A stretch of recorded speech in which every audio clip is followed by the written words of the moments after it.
এই তিতলি মুরগি দুইটা বিক্রি করা হবে। যদি কেউ নিতে চান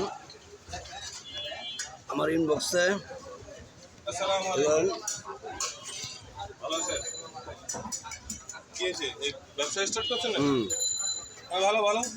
আর কি এই ষাটটা। প্রাইস কমে দামে কত টাকা হতে পারে? কমেন্টে জানাবেন কত টাকা হতে পারে। এটা বিক্রি করা হবে।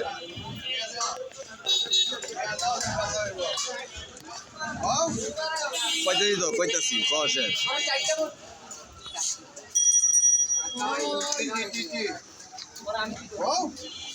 কইছি ঠিকানা লিখে দিব।